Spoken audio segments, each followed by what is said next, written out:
Hello, everyone, and welcome back to Mortis FM, a Star Wars podcast. I am Grayson, one of your hosts. I am Cole, the other host. Grayson, today we're talking about Bad Batch Season 3 predictions. Yes, Bad Batch Season 3, right around the corner, and we haven't really talked a whole lot about it amongst ourselves and our personal predictions. I talked a little bit with Will and Tony and Dark Side Secrets, so I have a little bit of speculation, but we're going to get into roughly 5 theories, predictions, whether outlandish, whether based in reality. We're going to just go through that. But we missed a chat pack card last episode, not last week, technically. Chat pack time. Let's get into it. So we're going to do 2. We'll do one at the beginning, one at the end. This is, you guys know, if we miss one, we're going to double up. So I'm going to grab one with a red top. We'll see. Wow, this is a really good question. Okay. Lovely.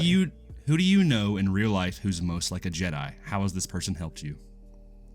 That's a good question, man. I have a certain person in mind that I feel, at least just as someone that's close to me, that I feel is most akin to a Jedi. Mm-hmm. His name's Grayson. Yeah, it's that guy. It's this guy right here. Yeah, I mean, like, obviously, like, we've all got our flaws, and, you know, we've all got our stuff and our things that we deal with. But I think Grayson, like, throughout our friendship, you have shown me a lot of humility and good judgment and strength and integrity of character, and also an adherence to ideals and principles that are for the benefit of not only your faith but also for the benefit of the common good. And so, yeah, I'd say you fit that bill. Man, we're getting emotional within the first 3 minutes of the episode, man. Well, that means a lot. This is gonna sound weird. This is gonna sound vain, but I don't mean it that way. But like, I definitely try to exhibit the traits of like a true Jedi, you know? Yeah, that's not vain. I think that's an honorable thing to do, is to try to aspire like a really good space warrior. Yeah.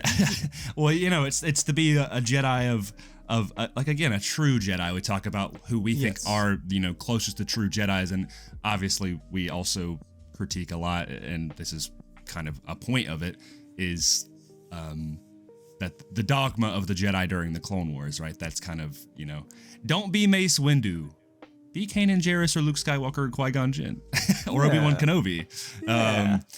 Because I don't know, that's just, those are immediate characters that come to mind, that they have strong principles, they have strong morals.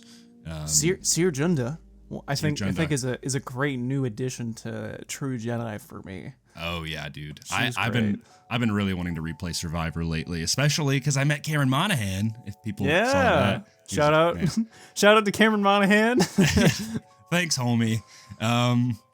Man, well, this is gonna sound super cliche, but my answer is you. Really? Well. Yes. I was gonna say it's okay. Like, you don't have to say me.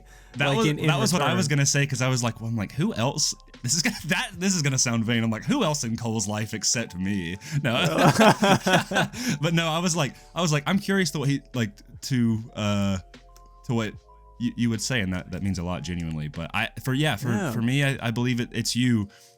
In a lot of the similar ways, for me, it's your wisdom, and your discernment, and like your ability to be open-minded about things, and be able to like talk with people of all different walks and faiths and beliefs, and, you know, intelligences, you know, like, because not everybody's got it all up there, you know, like, like when we hang out in person, you know, especially when we like live together, and whenever we hang out, I see people, like, the way you interact with people that you have to be a little bit more patient with. You have a lot of patience. And also, like, there's been a lot of times where I need wisdom, and you've always been there for me in that regard. So, yeah, that's my choice. But maybe what if we didn't have to choose each other, who would we choose? We don't have to get super in depth, but if it's not each other, maybe we'll expand upon the question.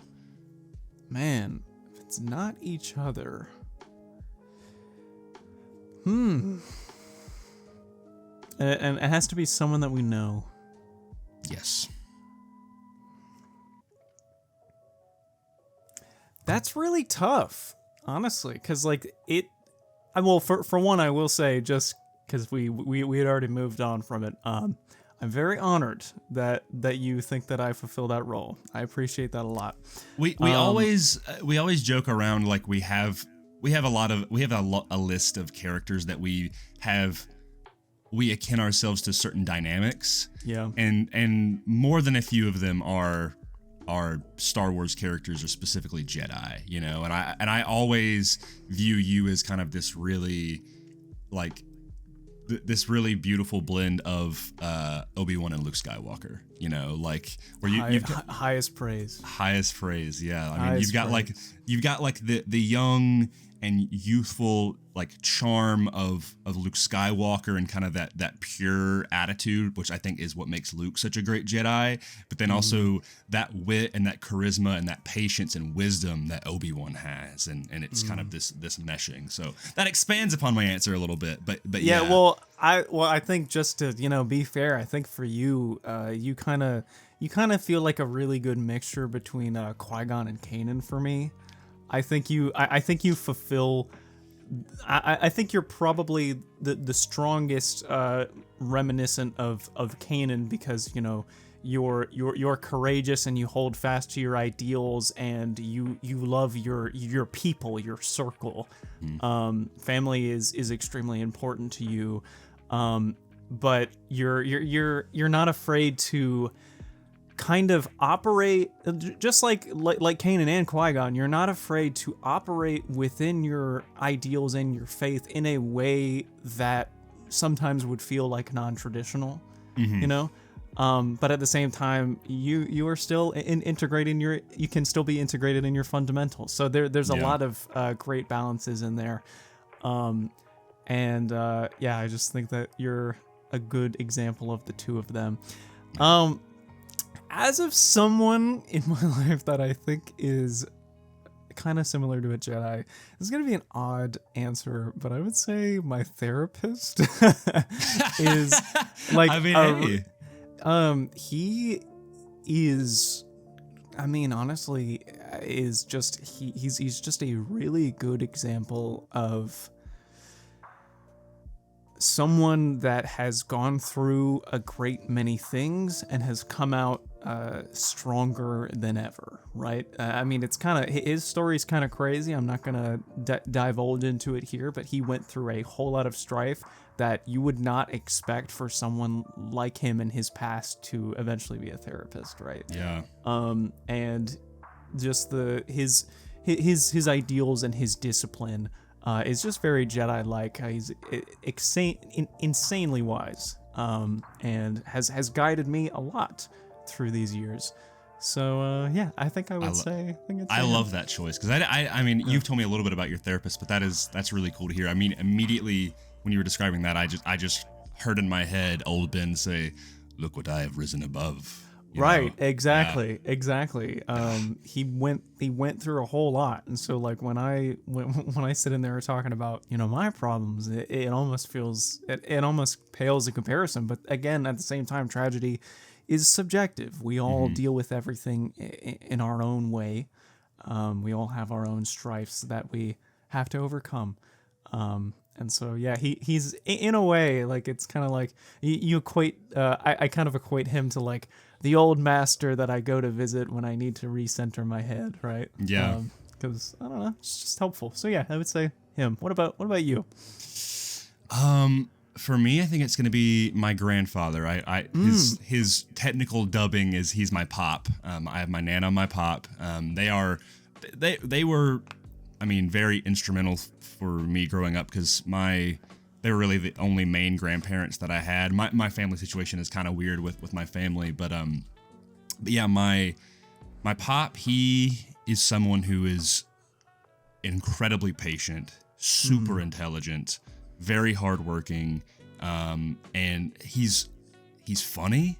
Like I don't think I've ever seen him mad.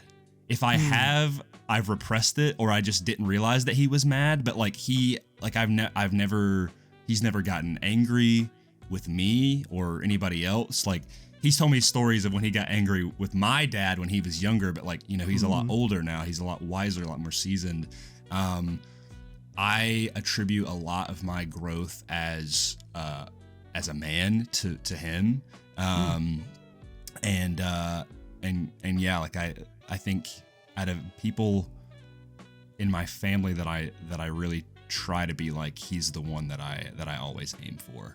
And that's really and it was nice. Yeah, it's nice. I love my pop, and it's interesting because I was actually I was close to both of them, but I was closer to my Nana growing up, like, than I was. Well, not really. It's weird. Like, my Nana was kind of like the fun grandma, and she also kind of fits that bill as well. But my pop, like, I don't know. He's just kind of like a second father figure to me, which I guess is what a grandfather should be, and he gives a lot of. It's weird though. It's because I'm saying that he exhibits a Jedi, but I've always, and I talked to my aunt about this as well, that my pop has always reminded me of Han Solo in a weird way, but not in like the carefree attitude of like, he's the gunslinger, like, flying by the seat of his pants type of guy. Like, he's just there's just something about him that reminds me of Han Solo, maybe more specifically Harrison Ford, but like the traits truly to his core are like a Jedi. Yeah. Your pop's age notwithstanding, do you think that like he's more similar to old Han and how old Han kind of acts? I could see that. I think that that one that, in the Force Awakens, when he's like, the Force, the Jedi, it's true, all of it, like, and not to say that like my pop is someone who does not like have faith, like, for people who don't know, I am a Christian, and so so most of my family members are as well, and so he's always been very strong in his faith. So is my Nana, so have my parents, but yeah, he's he's not heavy-handed about it, like and that's something that I take a lot as well when you mention like Kanan and Qui-Gon and things like that. So yeah, that was a good question. I liked that question a lot. Very, very good question. I love the chat pack, man. Yeah, well, the chat pack is such a double-sided coin, Yeah, it's like oh man, well, what's your favorite Grogu moment? Yeah, and you're like, okay, but then you get questions like this, and you're like, man, like they just really get you thinking. So yeah, hopefully this one at the end will be a fun one as well. Yeah, yeah. Although there's got to be some space for the silly ones too. Of course, I think it makes for a good dynamic there. Yeah, I mean the entire pack is basically for you to be like, say you're on a camping trip for the weekend and you're with a bunch of friends who all love Star Wars. You just kind of sit around a campfire or get some drinks around a table and just talk, Yeah. So, yeah, you want to get into our Bad Batch predictions? Absolutely. I'm wondering how many of ours are the same. Probably, I don't know. I think it could go either way. I think I'm going to leave. You know what? You go first. I want to hear one of yours. All five? First. Okay. No, go. We'll do one at a time. Yeah. Okay. So the first one is probably the most, well, I don't know if I'd say obvious, but like this is probably everyone's first prediction or first thing that they touch on with season 3. My first prediction is Tech coming back, Tech not being dead, because originally I was starting to think, oh my god, maybe they actually did kill him, but it's off screen. Yeah. And they keep showing his death in the trailers as like a flashback, like, oh, no, it's so sad. He's dead, guys. He's dead. Right? Yeah. I think Tech's coming back. I would say there's a couple reasons why there's a couple reasons as to why I think that this could be true. Some people are saying that he was saved by Wanda Sykes' character. I don't remember her name. Oh, is it like Fee or something? Yeah, Fee. But yeah, some people are thinking that she saved him. But that seems to be less and less because you see her with the Batch in like the trailer and whatnot. But then Hemlock got Tech's goggles as like a confirmation of the body. So what if Tech didn't die and Hemlock actually captured him and is kind of turning him into something? That would suck, but it would be cool. There's that, that clone that looks similar to that sniper clone we saw in season 2. Yeah. And a lot of people are like, oh, that's Crosshair. And I'm like, no, I don't think so. No, it's not. I don't think it's Crosshair. I think it's just one of those, because they're in like the Star Wars wiki, they're being called Clone X. Yeah. It's wearing, as you said, it's wearing the same armor as that assassin clone from the, was this Senator Chuchi arc? Yes. Yeah. And I think that is just the another one of the X clones. Yeah. But we'll just have to see. I think it was like, in my mind, and some people are very adamant against being like, no, Tech is dead. And it's like, you never saw his body. You only saw the goggles. They've been shoving in your face how many times, like, oh, he died, guys. He's falling from the train. Dead. You remember Tech's that? Dead. It sucks. Just drop my phone. And then, like, they're like, oh, yep, guys, he's dead. Like, if you don't see the body, like, right, it's the film rule. It's a rule. Like, it's not just Star Wars. It's not just comic books. It's like, you didn't see it. He's probably alive. Yeah. If you think about died off screen, he's not dead. Yeah, and I mean, I think it's. I guess it's only a matter of how long we have to wait, and like how many episodes in before we get that reveal. Right. I'm willing to bet it will probably be towards the latter half of the season. Yeah. I wonder how many episodes are in this season. 15 or 16, I think. Okay, because I remember it's like going from first episode's gonna be February 21st. That's next Wednesday at the time of recording this. Yeah. And I believe the last one will air May 1st. Yes. So yeah. Yeah. I think. So right now the rumors are that Acolyte will be in the summer. That's been floating around. Mm-hmm. So it's like, okay, are they gonna do? I don't know when officially summer starts, but my mind is like, you do Bad Batch, and then you've got, I'd imagine, Skeleton Crew, and then, because that's the thing is they always drop something on May 4th, and so the fact that Skeleton Crew was originally slated to be earlier this year, pre-strikes and everything, is intriguing to me. It could be Tales of the Jedi, I don't know, but either way, that's a whole different thing. But in my mind, like, there is no doubt that Tech is coming back. It's just a matter of what allegiance he's going to be, and like, are they going to? Right. Here's my hesitation: is you have two different clones that kind of went through something different, and it's like, or something similar, and it's like, are they going to do the same thing with them, or are they going to do something different? Where Crosshair, he got left on Camino. Yeah. And you were like, oh, is he dead? No, he's not dead, obviously. There was Echo. Echo, he died in Clone Wars and then came back. They kind of Winter Soldiered him, basically. Yeah. Made him this, assisting force for the Separatists. And now we've got a Tech situation. And so that's where a lot of people are pushing back that, like, no, they're not going to do that again. And I'm like, under normal circumstances, I would believe so, but like the fact that they've been so dodgy and they've been trying to give you all these signs of like, guys, he is dead, but it's like, it's just too obvious to me. I'm like, he's gonna come back in some capacity. Whether they're using his body as research for Palpatine, for Project Necromancer stuff, whether they're using it for Snoke stuff, whether they're using it for Empire stuff in general, maybe Moff Gideon, I don't know. Like, there's a lot of stuff that could be going on there. But yeah, there's no way he's not dead. I mean, there's no way he is dead. So just out of curiosity, did that happen to be one of yours? Did not. Wow. Okay. Well, Yeah. why don't you tell me your first one?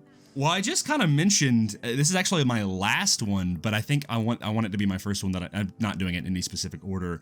But I just mentioned his name, but I am certain after seeing Director Krennic in season 2 that Moff Gideon, Thrawn, or Gilad Pellaeon will show up in this season, even if it's brief.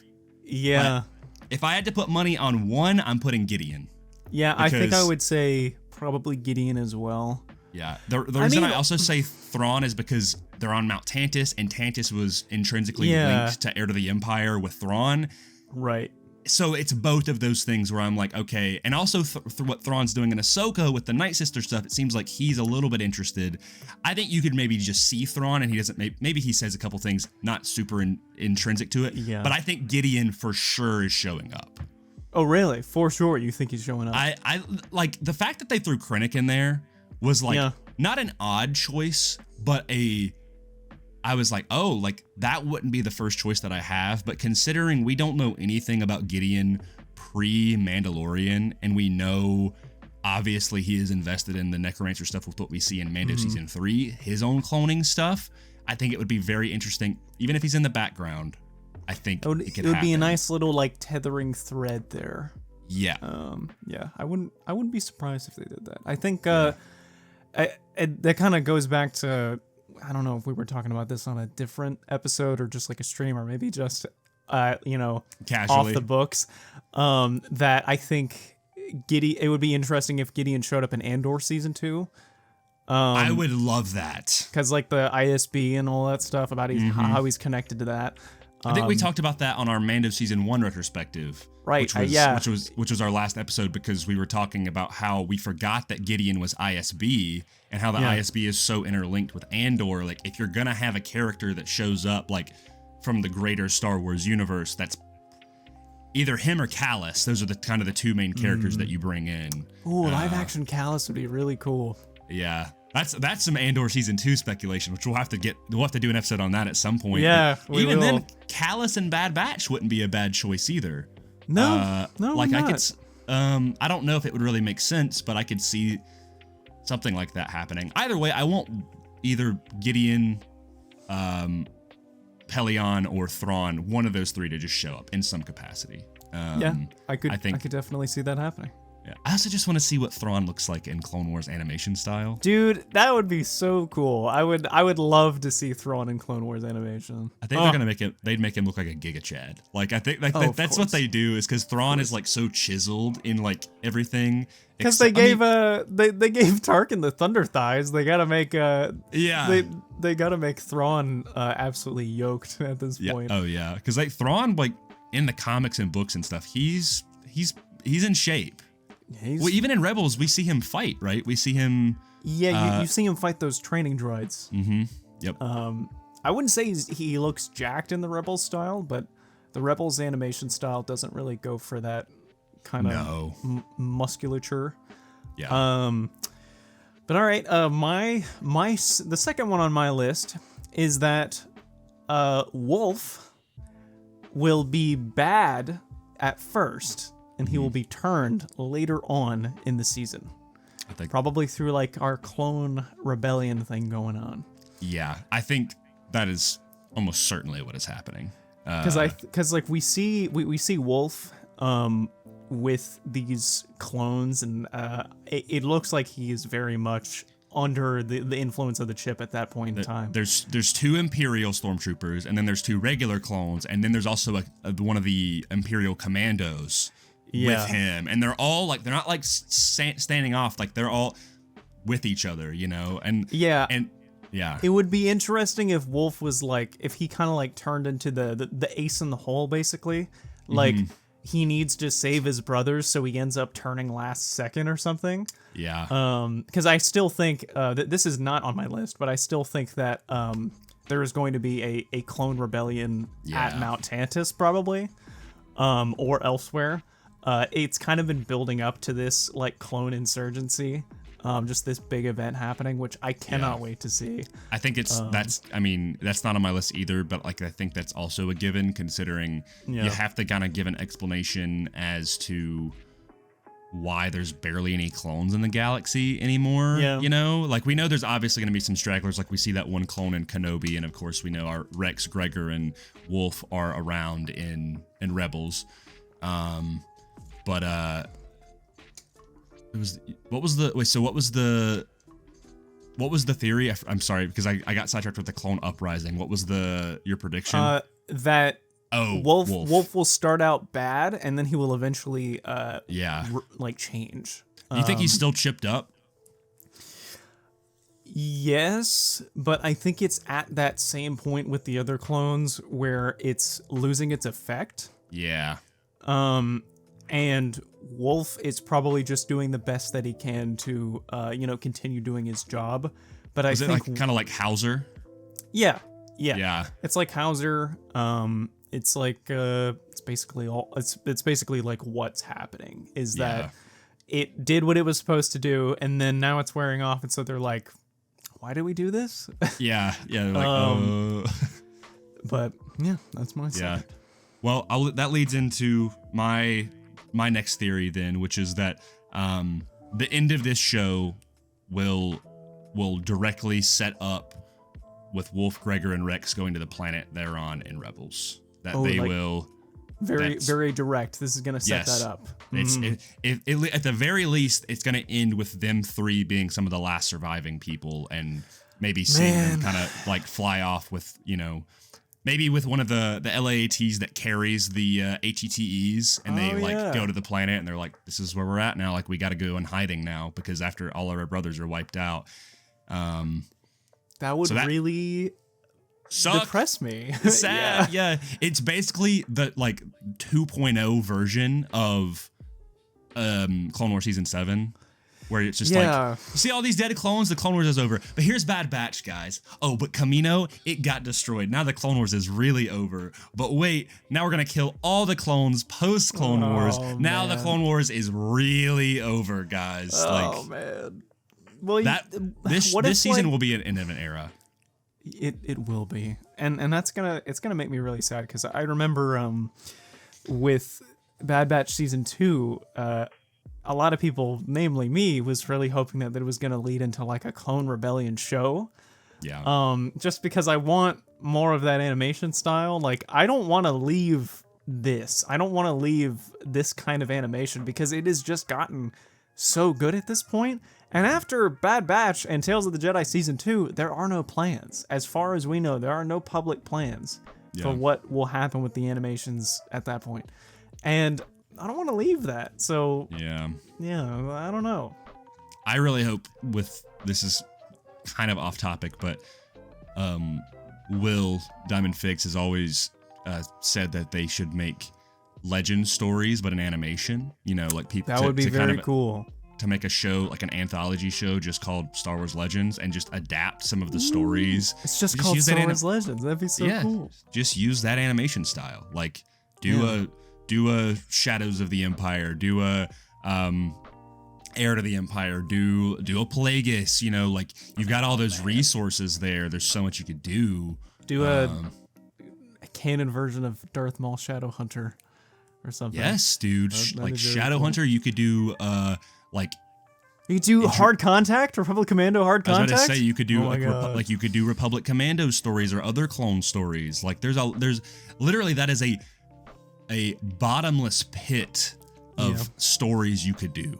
And continue to use that animation style, and they already have so many assets, And dude, I just want to see like OT characters or Old Republic characters or whoever in Clone Wars animation style, because Revan was one that already existed in the Mortis arc originally. If you remember that, they cut it. They rigged him up. So like, there's technically a model out there, unless it's been deleted, of Revan. They had a pretty cool bare bones design going for him. I would love. Go ahead. I was going to say they also there's a skin in the first Force Unleashed game of Starkiller in the Clone Wars animation style.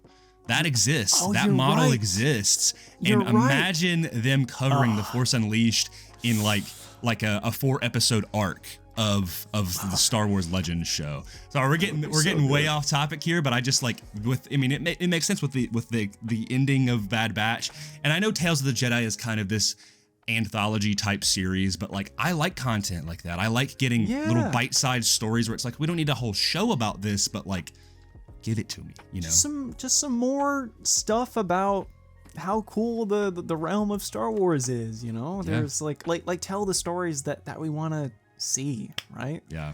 And they like, and it could always have that opening of like, you know, talking about like have an intro that you could just skip on Disney Plus or whatever of like, oh, this is, you know, from Legends, a rich universe, a rich expanded universe from storytellers for over 40 years of Star Wars stories, right? Like, and this is one of those stories, and it's like, it, you know, whether it's Force Unleashed and it plays the Force Unleashed theme, and you see the crawl from the game, and then you get these certain episodes where it's like the first episode is Vader, and then all the way until when Starkiller defeats Rom Koda. That's 30 minutes right there. Then the next one is, you know, Starkiller taking down Kaz Paratus and Shaak Ti until he's betrayed. End one right there. Then you start the next phase of him assembling the rebellion. You end that one on Kashyyyk, and then you end the last one at the end of the Death Star. Like, hire me. That, dude, I just thought of a really cool idea, and I'm gonna keep it brief just so we don't like continue going on this tangent, because I feel like this sounds like a really good Bad Batch season 3 post episode of we're just talking about what's gonna happen next. But I thought of a really cool idea of a animation kind of anthology episode called so like, what if they did an arc about the Republic Commando game? Yes. Yep. But after the Kashyyyk mission, there's another episode called Sev Alone, which is basically like Zuko Alone from Avatar: The Last Airbender. And it finally fills in the gaps of like Sev surviving and just kind of what he went through. I don't know. More content really for D, man. D's still there. He wants to do more clone content. There you go. More content. But anyway. Is it my turn? No, it's my turn now. It's my number 3. Oh yes, because I said Wolf, Gregor, Rex go to the planet. Yeah. Yeah. So my number 3. This one's also kind of a given, but you know, I have to bring it into existence. Is that Cody is going to reunite with Rex? Ah, yeah. Because I want that to happen so badly. Especially in the earlier seasons, you get a real feel for just the brotherhood between Rex and Cody. They have a really good dynamic, a really great friendship. It's like akin to Anakin and Obi-Wan in the clone version, which is funny because that's their respective captains and commanders for their legions. Yeah, exactly. And after season 2 was left off, I think it was episode 3 or episode 4, either one. It was one of the Crosshair episodes where essentially Cody talks to Crosshair about how they have to live with their decisions. And then Admiral Rampart reveals later on that Cody has gone AWOL. So I gotta know where he is, man. I gotta know where he is. He's gotta show up. Like, and if he shows up and he takes a part in this clone rebellion, he's probably gonna die. Yep. And that is really going to hurt because Cody is he's probably my number 2 favorite clone. Like he's really up there for 5's me. number 1. Yeah, I would say 5 is number 1 and Cody's probably number 2. Yeah, it's we got to do a clone tier list episode. We got to do that. Tier list. Oh, yeah, absolutely. Maybe that'll be good to do after Bad Batch. That'd be such a good idea. Yeah. But yeah, I am not ready to watch Cody die. I'm really not. Yeah, it's really not. I'll go ahead and lead into my next theory then, and this is on the same note, in that everyone is gonna die except Wolf, Gregor, and Rex, and the only one that will live in the Bad Batch will be Omega. That will be. I think she's the only one that's gonna live. Oh, that's gonna be really, really tough. Yep. That is going to be really, really tough. Do you agree, or do you think some of them might live? Well, let's just go ahead and pair these up, because my fourth prediction, and it's just kind of like a theory. It's two halves, right? We've got two halves right now, and it kind of adds up, because you have a light room and I have a dark room right now. Yeah. Yours is that they're all gonna die except Omega. Mine is that the batch is going to retire, like to Pabu. Like that's where they're gonna like rest. I'm 50-50 on these. I think either one could happen. That like the batch is gonna hang up their coats and retire in Pabu, or they're all gonna die. Either way, I think Omega's going to survive both times. But yeah, if they all died, I would not be all right with that, man. It would be a cool story decision, but I'd be upset, very upset. My only discrepancy with the Pabu thing is I'm like, okay, then why wouldn't, like, unless Wolf, Gregor, and Rex just don't know about it, why would they not show up in Rebels, you know? I was thinking that too, because it's like, why don't you guys tell us about, Pabu? But I think it's, potentially it could be seen as a we need to split up kind of thing. Like, let's split up in groups, or also, for whatever reason, Rex, Wolf, and Gregor decide on going elsewhere, or maybe they go with them to Pabu, and in the time in between, something happens where they end up leaving, they end up going somewhere else. There's a lot of unknown factors here that I'm really not sure what to think. So we'll just have to see. If they all die, man, I'm gonna be so upset. I'm gonna it's gonna be Siege of Mandalore all over again. Worse, maybe, because at least with Siege of Mandalore, you know Order 66 is gonna happen. It's gonna be the Order 66 version for the clones, where we just watch all of our favorite clones die. Oh god. I'm not. Well, on a lighter note, this is not on my theory, but I'm gonna go ahead and throw this one out here. I'm gonna do a little bonus one. Okay. You already mentioned Cody. I think another character that is very likely to show up, especially that we know Finnick and Cad Bane will be in the show, and Omega's ties to the clones in general. I think Boba Fett will show up at some point. Ooh, I would love to get some good Boba content. Yeah. I am kind of starved for good Boba Fett content right now, ever since the terrible drought of the Book of Boba Fett. Yeah. And I would love to see him, because I think it would just be the icing on the cake for just all of the clones fighting together. Yeah. Even though Boba has always had some disdain for his clone brethren, I think it would be very interesting. I think it's more so that like Boba and Omega have to meet, like we got to get Alpha in there. Yeah, Alpha and Omega. Yeah, that's where I'm like. But then there's also the Doctor lady who is also a clone. Who's also the OG Omega. Like, it's interesting. So you got to figure out what's going on. That's honestly one of the most intriguing plot points, is what's going on with those three, because those are kind of like the pure genetic templates of Django, yeah. But it's interesting because the Doctor is like older, she like. So well, I think she probably had accelerated aging. Yeah. So maybe she's not like not one of the pure clones, because Omega seems to be younger than Boba, I would say. Because Boba is like a teenager by the time we see him in Clone Wars. Omega, by the time of the beginning of Bad Batch, she's still like a kid. Yeah, so. I think Omega was probably one of the first clones to be made, but she was definitely made after Boba, because Boba's Alpha. Isn't Omega older than all of the Bad Batch? Yeah, she is. That's so funny. She watched all of them grow. That's why she loves them so much. That's so strange. It's very strange. It's such an interesting dynamic. Yeah. But since I kind of how many theories, predictions do you have left? So that Boba one was a bonus one, but I feel like, if we're gonna go all out, we might as well. So I still have I have 2 theories left. Okay, I have one, so you can go ahead and go with your next one, since I went ahead and said mine on top of yours because they kind of matched. Yeah. Well, this one I think might be your last one. We'll see. And this is more so of just a really big hope than a thing that I think is going to happen. I think we're on the exact same page.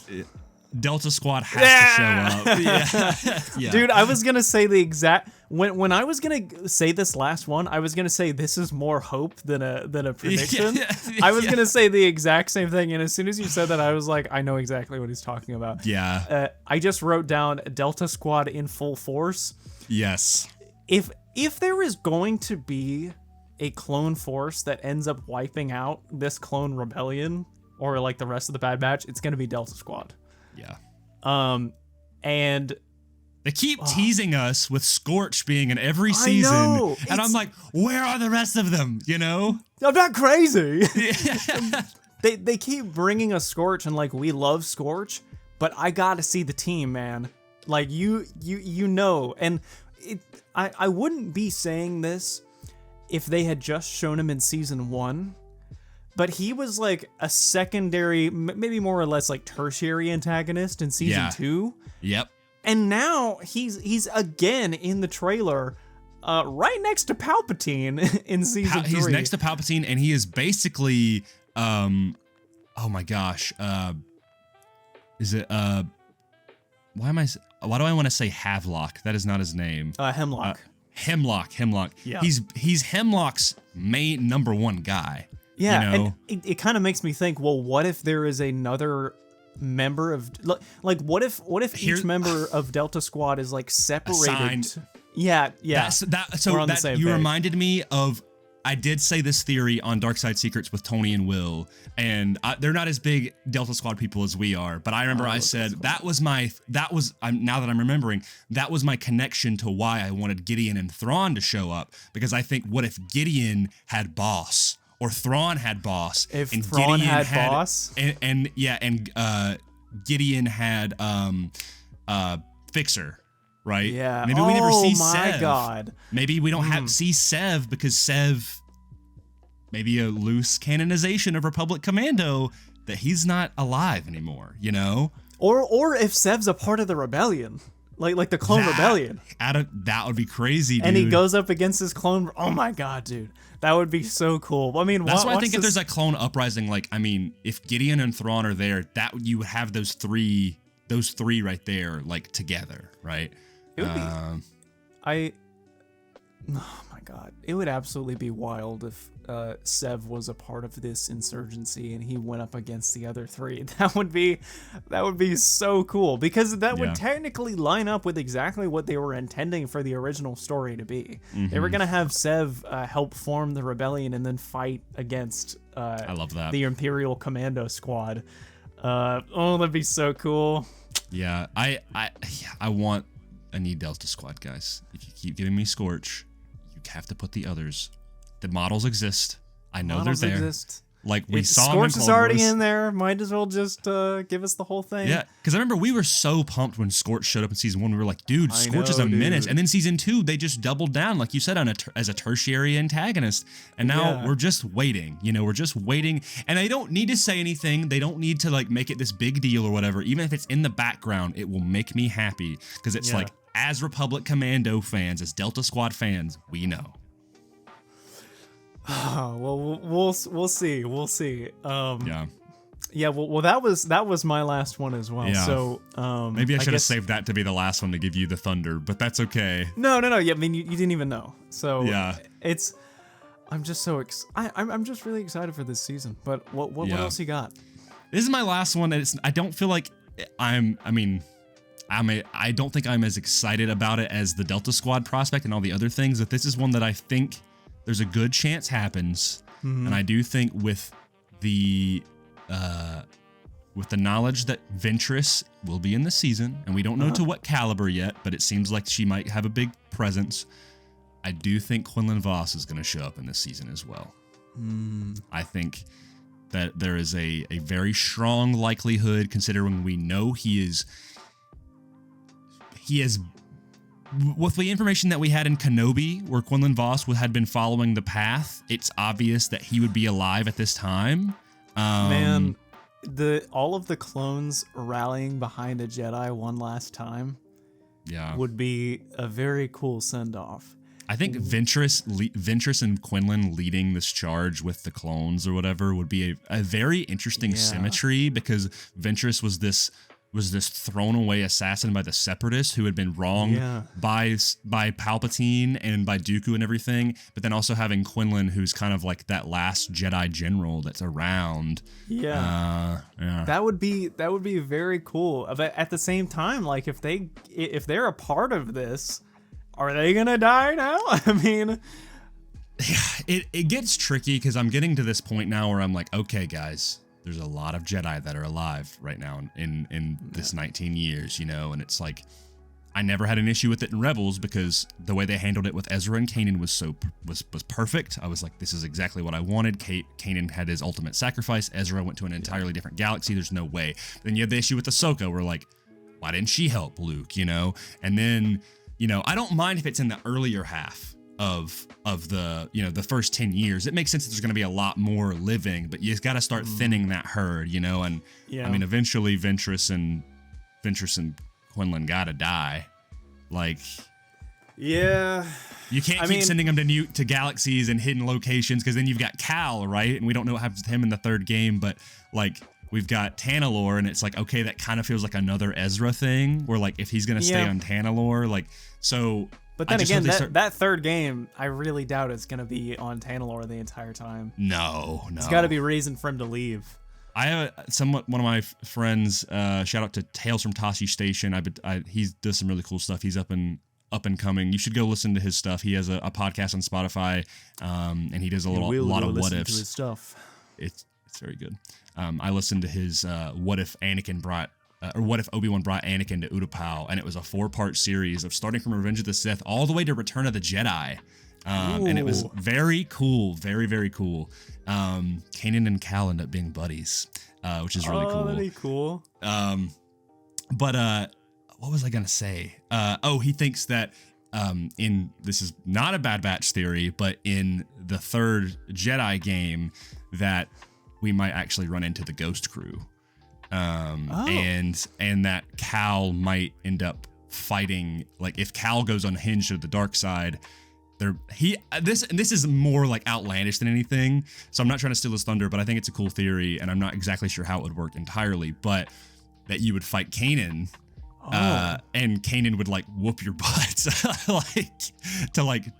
they basically, because they're both similar parties, right? Where you have the Mantis crew and you have the Ghost crew. They're both intrinsic to helping kind of this rebellion and whatnot. But if Cal starts to go a little bit more to the dark side, it'd be interesting in that time gap between season 2 and 3 of Rebels, if Kanan ends up having to be this opposing force that you have to fight as Cal, which would be very intriguing. Oh my god, one of the last fights being a Jedi would really hurt my feelings. Because it's like, you're doing I love when video games, talking a little bit about The Last of Us, I won't get into spoilers, but I like when certain games, like, there's a moment in one of those games where you are doing a fight where you as the player do not really want to do the fight. You're like, why am I doing this? I don't want to do this.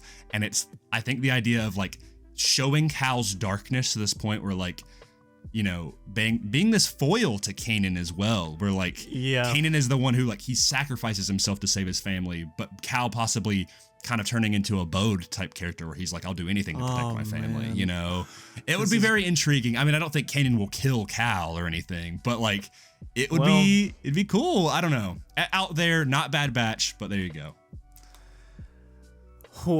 I got a lot to think about now. Yeah, that's a whole episode for Jedi, whatever the last title will be called, part 3. But yeah, Quinlan Vos. Quinlan Vos. Yeah, no, that's. I would say that's a good theory, or at the very least, it will lead us to finding out more about what Ventress and Quinlan are doing. Yeah. Because as Ventress's voice actress said about her appearance, is that this is like only the appetizer. Yeah. This is like, you know, you got the main course, you got the dessert. Pretty sure that was like verbose what she said. Yeah. But or verbatim what she said. Yeah. But I got the idea. yeah. You get it. That like something else is gonna happen. Man, that's maybe it gives a little more precedence to Thrawn showing up, because maybe Ventress might be that connective tissue to the Night Sisters, and then what Thrawn is doing with the Night Sisters. Like, I don't know if that means that Ventress will be. What was that? Sorry, go ahead.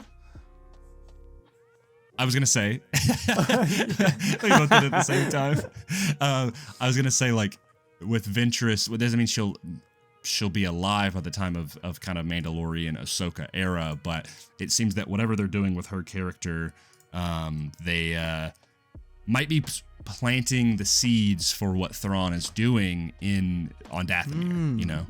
More connective. Go check out Tales from the Archives next month. I think we're doing it in the middle of March. We're going to be covering Dark Disciple. I don't think Cole will be there, but I will be there. Yeah, I will not. I will most likely not be in attendance, as I have to focus on extra stuff right now. Yeah, but that's going to get a little bit. I'm intrigued to see if there's how much Night Sister stuff is in that. That's there. I love that we're back into the realm of just what's gonna happen. I love theorizing about Star Wars. It's just so much fun to think about what's gonna happen. It's half the fun of Star Wars, It is. It is. Do you remember when Last Jedi came out and people were like, oh, like, and I get their point, but also I'm like, you know what? No, like, I'm not gonna back down on this. There's a level of being able to have predictions, but also not getting set in your mind, this is going to happen. If this doesn't happen, then setting yourself up for disappointment, right? Right. Yes. And even then, I think if I had no expectations for The Last Jedi, I think I still would have been a little disappointed, but like, I think it would have helped. And now we've kind of adopted this mentality of like, we love to theorize, but also we're just along for the ride, Yeah. Just kind of take it as it comes. Exactly, take it in stride, and Ahsoka was such a good lesson for that, because like we had these theories week to week, and it was so fun. And a lot of those theories ended up being wrong, but I still had a blast with that show, and it makes me sad for people who that didn't enjoy it as much. They're like, oh my god, Marok's not Starkiller! You're gonna be kidding me! And you're like, dude, like it's a fun theory. Like if it would have happened, awesome. It didn't, and that's fine, because that also. Connecting it back, the Marok thing, Night Sister stuff. I mean, yeah, you can theorize about this stuff, but if you start thinking this is what's going to happen, and it doesn't happen, you're going to be mad. Yeah. Instead, just go, I think it'd be really cool if this happened. Like, I think it'd be really cool if Delta Squad happened. But I'm not sitting here thinking Delta Squad's going to show up and they're going to fight and it's going to be so awesome, because if it doesn't happen, I'm going to be upset. Yeah, because think about this. What if Delta Squad doesn't show up, but that's because they're reserving it for a show? What if there's like a Delta Squad show? I would go insane, man. I would go insane. D. Bradley Baker content right there. He's getting his paycheck. I know, dude. He's earning. I mean, I really hope that he is getting his pay's worth for being almost the entire cast of the Bad Batch. Yeah.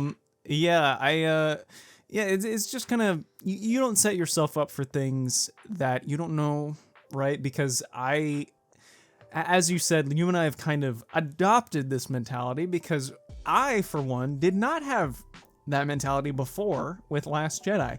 Yeah. I went into Last Jedi thinking a million different things. Yep. That like all of those things were going to happen.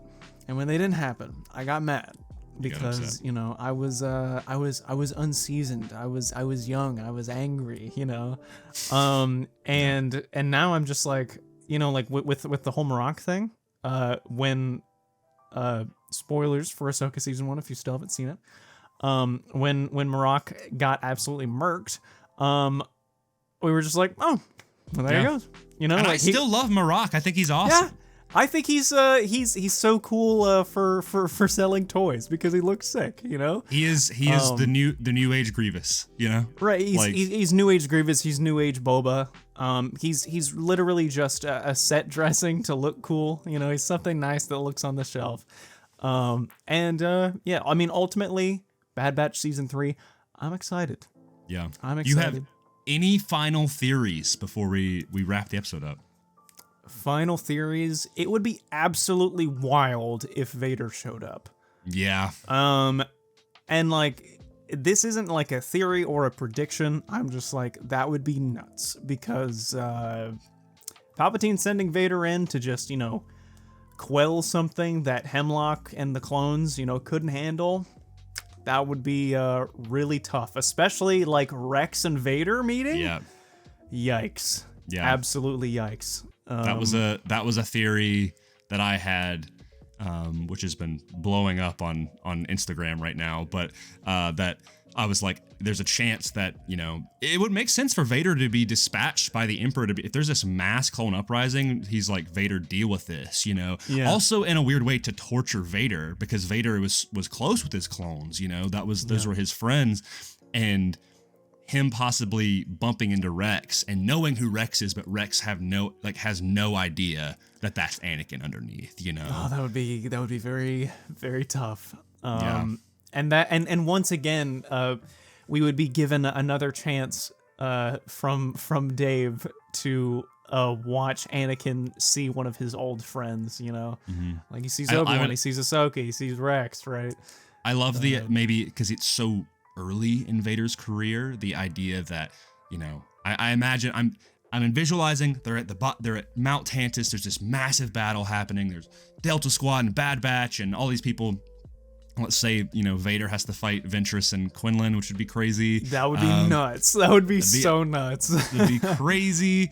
But then, it gets down to Rex, and Rex is, firing shots at this, what he thinks is maybe an Inquisitor or some, one of the Emperor's pawn. He's seen Sith before. He's seen Dooku. He's seen Ventress, etc. Maul, Savage. I don't know if he's actually seen them, but he knows about them. And Vader just, deflecting the shots, but never pushing the attack.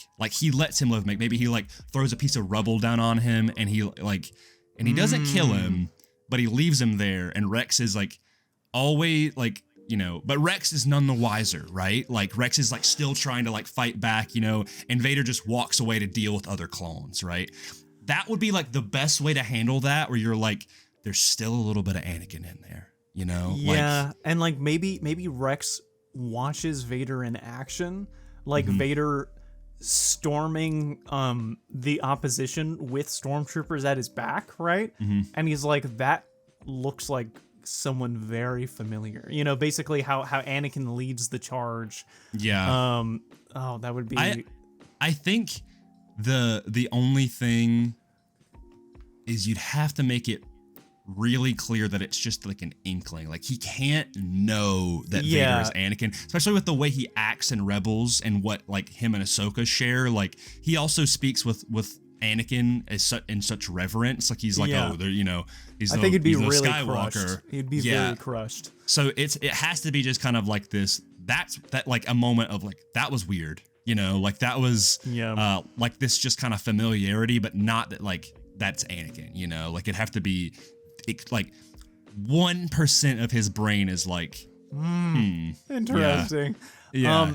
Also, this isn't really a prediction or anything, but I think it would be interesting just to hear Rex and Cody, namely Cody, talk about Obi-Wan. Yeah. Cody maybe just admitting in shame that he ordered his troops to open fire. He thinks Obi-Wan is dead. Yeah. I think that would be that could potentially be a really good scene. I think, or maybe even right before the battle. Wolf. Wolf too. Yeah. Yeah, because it's Wolf wasn't the one that took out the order, but Wolf out of those three is the only one that succeeded. There was this not exactly a theory, but someone was kind of just expounding on this story where they were well, what if Plo Koon survived this crash, but just barely, and Wolf lands down and shoots Plo in the head. Yeah. Which would be very, very hard to watch or even hear about. Not be okay. Yeah, it'd not be all right. That would be really hard to watch. My Plo autograph right there from James Arnold Taylor. I love Plo Koon. That would make me very sad. Yeah. I also think it would be just kind of sweet. Like this would definitely be cheesy, but the rally, like the final rally of the clones, if they do this big battle, Cody says like for the general or something, or like for General Kenobi or something like that. Yeah. I don't know. I just think maybe I think it'd be cool sweet. if it was just for the Jedi for the Republic. For the Republic. Oh my God, that would be the best. I would love to hear them say for the Republic. Like all of the clones in unison for the Republic, you know, because the Empire is not the Republic anymore. That to me, that is like a grand scale version of Andor, of them saying one way out, you know. I know. All the clones would be like for the Republic, and they're like just fighting the Empire, you know, and you know they're gonna lose, but it would. Yeah. I'd cry. I would cry. That's I would. I'd be so upset, man. I think I had. It just slipped my memory. I had one last theory, and now I can't remember it. So maybe I didn't. Maybe we talked about it. Maybe that was the theory. But yeah, I'm very excited for Bad Batch Season 3. Me too, man. I think I'm so excited for us to cover it week to week. That's going to be fun.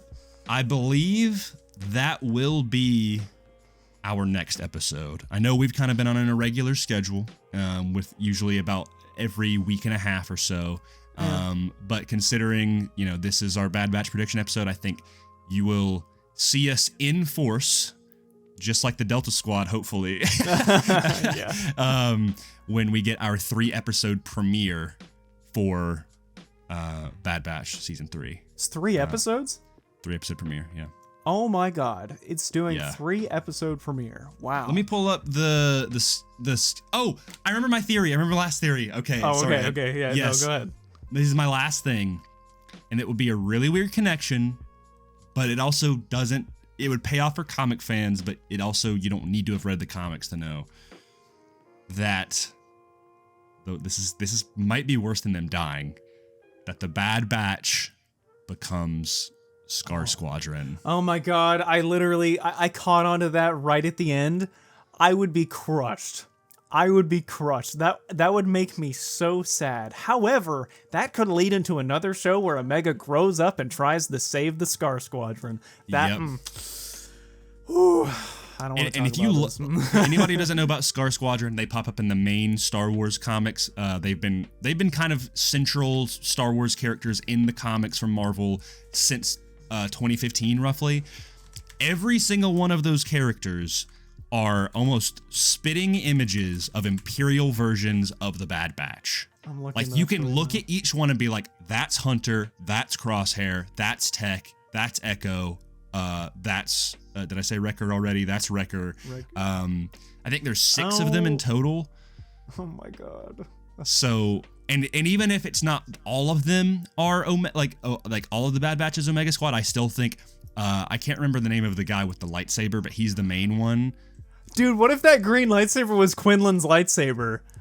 That would be so bad. Oh my God. Oh my gosh, dude. I mean, I don't know if that's gonna happen, but now I kind of want it to happen. Oh man. Wow. Okay, all right. I'm unfortunately devolving back into my younger self, where I'm like, this is going to happen. So I have to get I have to get that out of my head. Oh man. That would be too much. That would be too much. Although I wouldn't be surprised if Scar Squadron was a template, or like it was used from the Bad Batch template. You know what their designation is, right? It's 99, right? Task Force 99. Oh my God! There's a connection At the very least, they are clones or templates of Scar Squadron. That I think is what Hemlock is trying to do. Oh my God! And whether maybe 3 of them are the actual Scar Squadron, and then the other. It's also weird that that's they're called where the Tech Bad is. Batch. Say what? That's where Tech is. He has Tech. He's turning him into, a member of the Scar Squadron. Oh my God. Oh man. Bad Batch Season 3, baby. Everyone just stay tuned. Check it out. February 21st, next Wednesday at the time of this recording.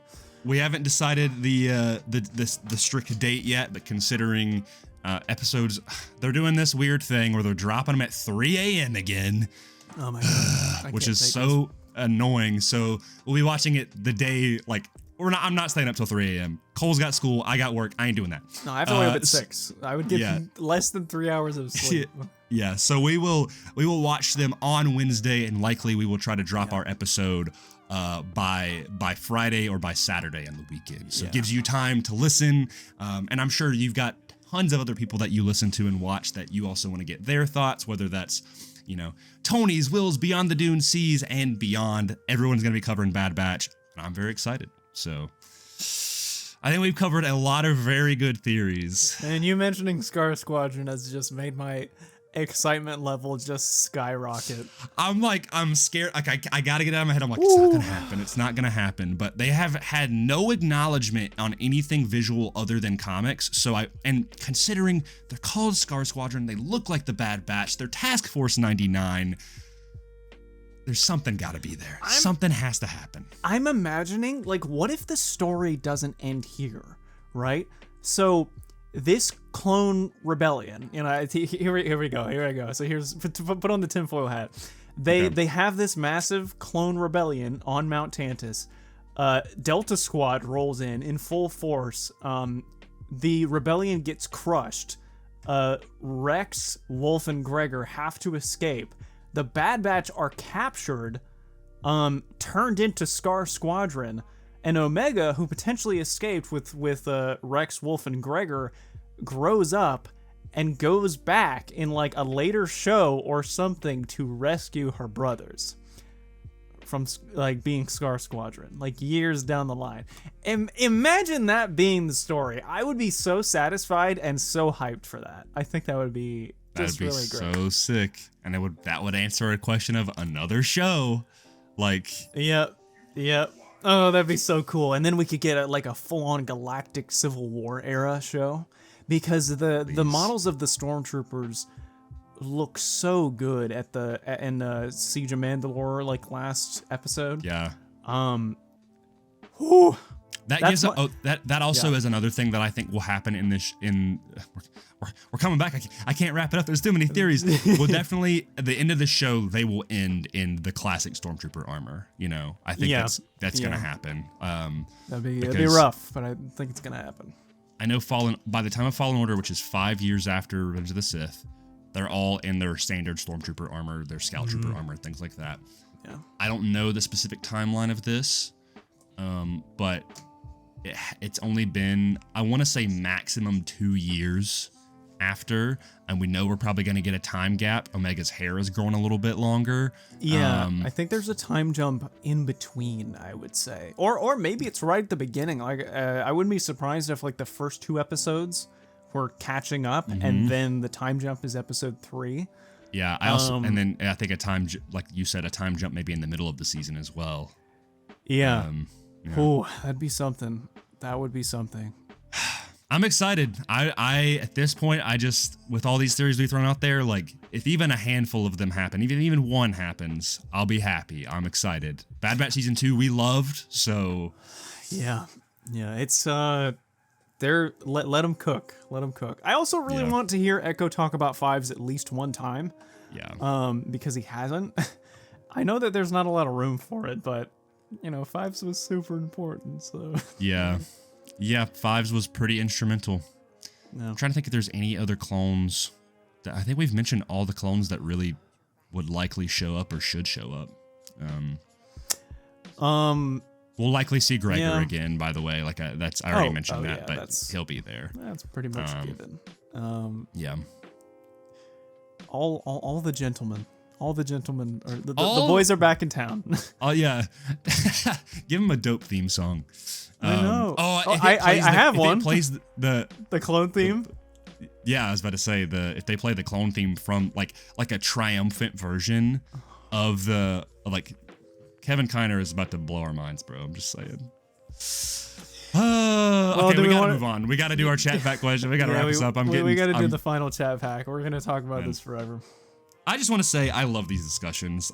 Sometimes before that we recorded this, I was a little sleepy. I don't know why, and then now I'm just so pumped, man. I'm really happy that Mortis FM exists, because this is basically our Star Wars conversations, Yes. all the time, but now we're just able to kind of get them out there because It's they're our just outlet. it's our outlet. It's really good, and I'm so excited for this. I'm excited. Yeah. All right, let's get one last chat pack question in here. I'm gonna do. It's gonna be, how good at golf do you think Watto is? It's going to be one of those questions. Oh, this is a simple one, but I like this one. What would your droid name be? Like, this is a weird question. Does it mean our own, like if we were a droid, what our droid name would be? Or if we had a droid, what their droid name would be? So I'm just gonna go out and think that, like, what would our droid's name be? Okay. But maybe we could do both, just to, Sure. Yeah. So occasionally, and by occasionally I mean never, I have attempted to DM a Star Wars D&D campaign, using the Edge of the Empire core rulebook. And I did DM it one time as the beginner's module for my friends, and I created a little astromech that I dubbed R5TY, who I called Rusty. Love it. And I just thought that it was really cute, and now I would just love to have a little astromech named Rusty. Yeah. So yeah, I'm gonna go with that for what my droid's name would be. Yeah. That's a good one, man. As opposed to, so with my droid name, if I were a droid, I'm just gonna go with C47. I was gonna say it. Yeah. And for those who don't know this, and by that I mean everyone, when I first, this is so tangential, but when I first picked up the game Halo 3. And I played online for the first time. When you sign into Halo 3 matchmaking, it gives you a call sign, like a call tag. And mine was C47, and I was like, oh, Cole 47. And ever since then, 47 is just my lucky number. Every time like I see 47, I'm like, oh man, something good's about to happen, or like I was meant to be here. And so C47 is just my thing now. I have stuck with that in every Halo game ever since then. And it just works for me. It works. Yeah. Man, you have two good answers. I thought about this. This is tough. I'm sure I could think of one deeper, but I would love. I mentioned a little bit of The Last of Us, but I think this would just be a really cool. Not, it's kind of meta, but not. But I would love. Let me find out the designate. I think if I had a droid that was dubbed EL-3E. Or sorry. EL-13. Ellie. That's really sweet. I think that would be great. In terms of what model the droid would be, because you said Rusty was an astromech, right? Yeah, just because he was an R5. Yeah. So he just had to be an astromech, but he could just be anything. But I think of him as what would be a droid that could start with like an EL? Is that EL?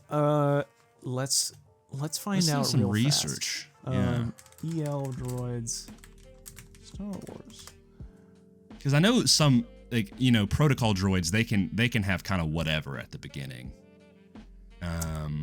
Yeah. I'm not seeing anything. The closest I'm getting is L3, which is a custom piloting droid. Yeah. I've always thought that it was interesting though that nobody talks about that the top of L3's head is essentially the old astromech model from the Old Republic. Yeah. Which I'm just really happy about. So honestly, I mean, it could be any droid at this point. Are all BD units the same? Like, does they have to be named BD? It looks like they are BD units, yeah. Okay, then it can't be BD. Then I guess it'll be a protocol droid. Maybe a modified protocol droid. That sounds good to me. I mean, it could also just be like your your own. Well, I guess you technically said like modified protocol droid, but yeah. You could modify to anything, honestly. I mean, yeah. Lots of droid designations. Yeah, there's a lot of. I don't think there's a lot of. Weirdly enough, I feel like protocol droids are kind of slept on. Like they are, I would say. They've got a lot of potential, like 000.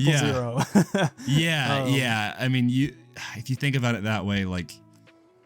I think people are always like, oh, well, they don't really shoot, they don't really have blasters, they don't really have anything, but like, I mean, really, I think the only two I can think of off the top of my head are, there's AP5 from Rebels, and he's an Imperial one that they retrofitted, and then there's C-3PO.